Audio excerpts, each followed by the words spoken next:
Hello दोस्तों, और कैसे हो? आज 18 अगस्त 2025 सोमवार के मुख्य समाचार और देश भर की तमाम बड़ी खबरों पर एक नजर डालते हैं। इधर पहाड़ी इलाकों में भारी बारिश के चलते यमुना नदी उफान पर है। यमुनानगर में हथिनीकुंड बैराज पर यमुना का जलस्तर पहली बार 1 लाख क्यूसेक के पार चला गया है। इसके बाद बैराज के सभी 18 गेट सायरन बजाकर खोल दिए गए हैं। सिंचाई विभाग के अधिकारियों के मुताबिक बैराज से 1,16,000 क्यूसेक पानी छोड़ा गया है। लोगों को यमुना से दूर रहने की चेतावनी दी गई है। साथ ही जिला प्रशासन और दिल्ली सरकार को भी इस बारे में जानकारी दे दी गई है। यहीं पे अंतरिक्ष में इतिहास रचकर भारतीय वायुसेना के ग्रुप कैप्टन शुभांशु शुक्ला का भारत लौटने पर जोरदार स्वागत हुआ। वह दिल्ली के इंदिरा गांधी इंटरनेशनल एयरपोर्ट पर पहुंचे, जहां केंद्रीय मंत्री जितेंद्र सिंह और दिल्ली की मुख्यमंत्री रेखा गुप्ता ने उनका स्वागत किया।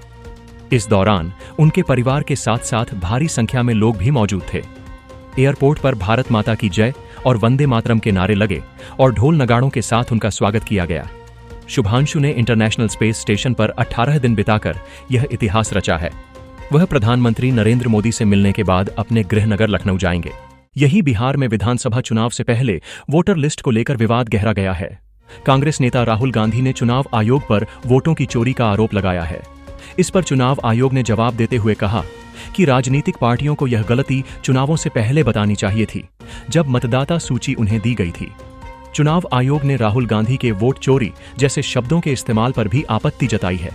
इस बीच राहुल गांधी बिहार के 23 जिलों में 16 दिन की वोट अधिकार यात्रा शुरू कर रहे हैं। इस यात्रा में उनका मकसद लोगों को उनके लोकतांत्रिक अधिकार के बारे में बताना है। इधर भारत के लड़ाकू विमानों की खरीद के फैसले पर यूक्रेन की भी नजर है। भारत अपने मल्टी रोल फाइटर जेट कार्यक्रम के तहत 114 राफेल लड़ाकू विमान खरीदने पर विचार कर रहा है। लेकिन अगर भारत राफेल की जगह अमेरिकी F-16 खरीदता है तो भारत के बड़े ऑर्डर से F-16 की प्रोडक्शन लाइन कई सालों तक व्यस्त रहेगी। इसका सीधा असर यूक्रेन को मिलने वाली F-16 की सप्लाई पर पड़ सकता है, क्योंकि यूक्रेन इस समय अमेरिका से F-16 खरीदने की कोशिश कर रहा है। यही वजह है कि यूक्रेन चाहता है कि भारत राफेल खरीदे ताकि उसे जल्द ही F-16 मिल सकें। यही टीम इंडिया के T20 कप्तान सूर्यकुमार यादव ने अपना फिटनेस टेस्ट पास कर लिया है। यह खबर सितंबर में होने वाले एशिया कप से पहले भारतीय टीम के लिए एक अच्छी खबर है। सूर्यकुमार यादव ने जून में अपनी स्पोर्ट्स हर्निया की सर्जरी करवाई थी, जिसके बाद से वह नेशनल क्रिकेट अकादमी में रिहैब कर रहे थे। पिछले IPL सीजन में भी उन्होंने शानदार प्रदर्शन करते हुए 717 रन बनाए थे। 2026 में होने वाले T20 वर्ल्ड कप से पहले सूर्यकुमार यादव का पूरी तरह फिट होना टीम इंडिया के लिए बेहद जरूरी है। इधर एशिया कप में भारत और पाकिस्तान के मैच से ब्रॉडकास्टर सोनी की चांदी हो सकती है। रिपोर्ट्स के मुताबिक मैच के दौरान 10 सेकंड के विज्ञापन के लिए 14 से 16 लाख रुपए तक का रेट तय किया गया है। भारत और पाकिस्तान के बीच द्विपक्षीय सीरीज नहीं होने के कारण इस मैच को लेकर सबसे ज्यादा डिमांड रहती है।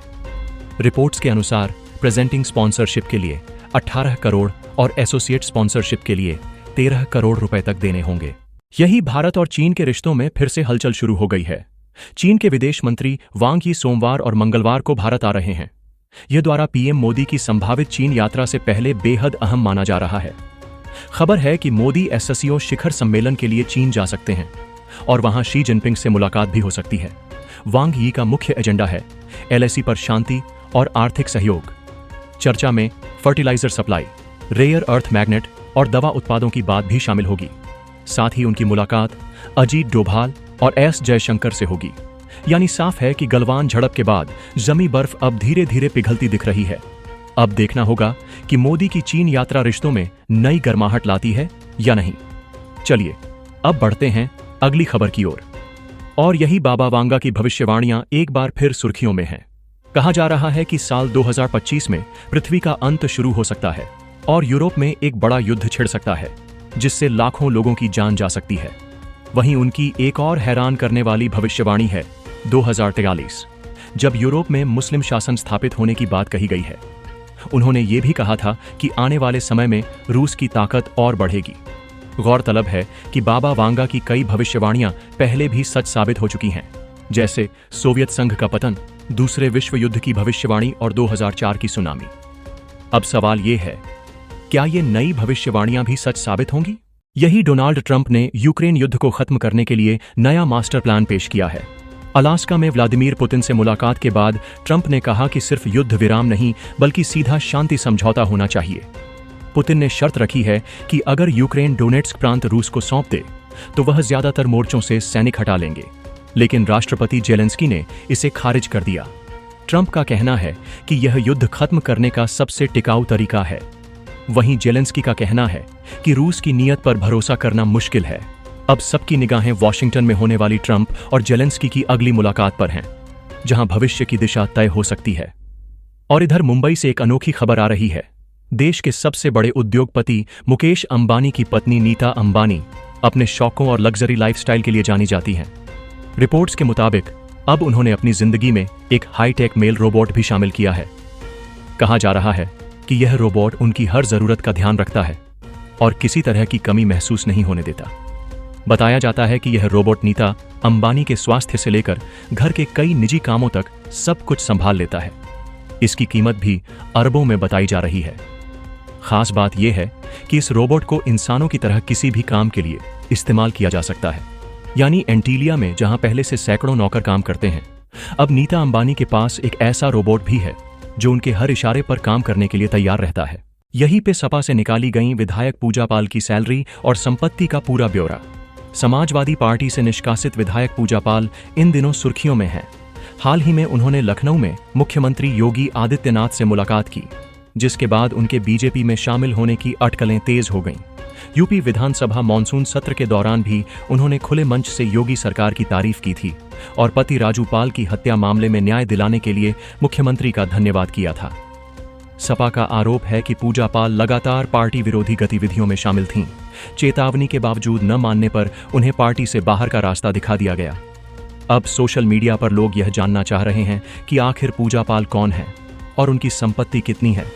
कौशांबी की चायल सीट से विधायक पूजा पाल को हर महीने 2,96,000 वेतन मिलता है। हाल ही में यूपी सरकार ने विधायकों और मंत्रियों की सैलरी बढ़ाई है। पहले यह वेतन 2,11,000 मिलता था, लेकिन इसमें 85,000 रुपए की वृद्धि कर दी गई है। विधायक के रूप में मिलने वाली इस सैलरी में कई भत्ते शामिल होते हैं। वेतन 35,000 रुपए, निर्वाचन क्षेत्र भत्ता 75,000 रुपए, चिकित्सा भत्ता 45,000 रुपए, जनसेवा भत्ता 60,000 रुपए, सचिवीय भत्ता 30,000 रुपए, टेलीफोन मद 9,000 रुपए, पेट्रोल डीजल 25,000 रुपए, सालाना यात्रा कूपन 2 लाख रुपए। इसके अलावा पूजा पाल के पास अच्छी खासी संपत्ति भी है। 2022 के चुनावी हलफनामे में उन्होंने अपनी कुल संपत्ति 1,16,48,927 रुपए बताई थी। उनके पास 2 लाख रुपए की बोलेरो और 25 लाख की फॉर्च्यूनर कार 2021 मॉडल है। यही नहीं, पूजा पाल को हथियार रखने का भी शौक है। उनके पास 4 लाइसेंसी गन हैं, जिनमें से कुछ उनके पति राजू पाल की भी थीं। और इधर बिहार के बाद अब सबकी नजर बंगाल पर है। क्या वहां भी स्पेशल इंटेंसिव रिवीजन यानी SIR होगा? मुख्य चुनाव आयुक्त ज्ञानेश कुमार ने साफ कहा, तीनों चुनाव आयुक्त मिलकर सही समय पर इस पर फैसला लेंगे। तारीखों का ऐलान आने वाले समय में किया जाएगा। विपक्षी दल आरोप लगा रहे हैं कि बिहार में SIR की आड़ में वोटर्स के नाम काटे जा रहे हैं। अब आशंका है कि यही प्रक्रिया बंगाल और अन्य राज्यों में भी लागू हो सकती है। इधर ममता बनर्जी ने 2 टूक चेतावनी दी है। अगर बंगाल की वोटर लिस्ट से एक भी परिवार का नाम हटाया गया तो हम बड़े पैमाने पर विरोध करेंगे। बिहार जैसी स्थिति यहां नहीं बनने देंगे।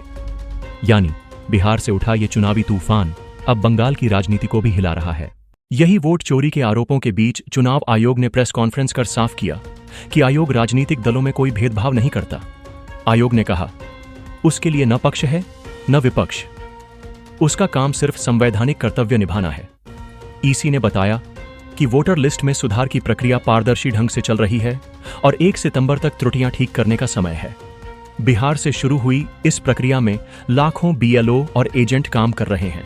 आयोग ने सवाल उठाया कि इतने बड़े और खुले सिस्टम में कोई वोट कैसे चोरी कर सकता है। चुनाव आयोग ने यह भी कहा कि वोट चोरी जैसे शब्द जनता को गुमराह करने की कोशिश है। जब कुछ लोगों से दोहरे मतदान के सबूत मांगे गए तो कोई ठोस जवाब नहीं मिला। आयोग ने दोहराया कि वह गरीब, अमीर, बुजुर्ग, महिला और युवा सभी वर्गों के साथ खड़ा है और निडर होकर पारदर्शिता से काम करता रहेगा। और इधर प्रधानमंत्री मोदी ने दिल्ली NCR को 2 बड़ी राष्ट्रीय राजमार्ग परियोजनाओं का तोहफा दिया। इसका उद्घाटन कर उन्होंने क्षेत्र के विकास और कनेक्टिविटी को नई दिशा दी।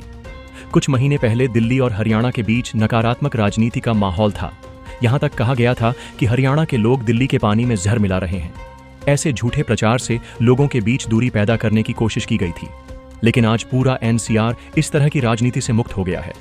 प्रधानमंत्री के इन प्रयासों से जनता का विश्वास बढ़ा है और विकास की राह साफ हुई है। और यहीं पे जम्मू कश्मीर के कठुआ जिले में फिर से बादल फटने की घटना हुई। राजबाग के जोड़घाटी गांव में इस हादसे में कम से कम 7 लोगों की मौत और 6 लोग घायल हुए हैं। जिला प्रशासन ने इलाके पर बारीकी से नजर रखी है और लोगों से जलाशयों और नदियों से दूर रहने की अपील की है। इस प्राकृतिक आपदा ने इलाके का संपर्क तोड़ दिया और जमीन तथा संपत्ति को भी नुकसान पहुंचा।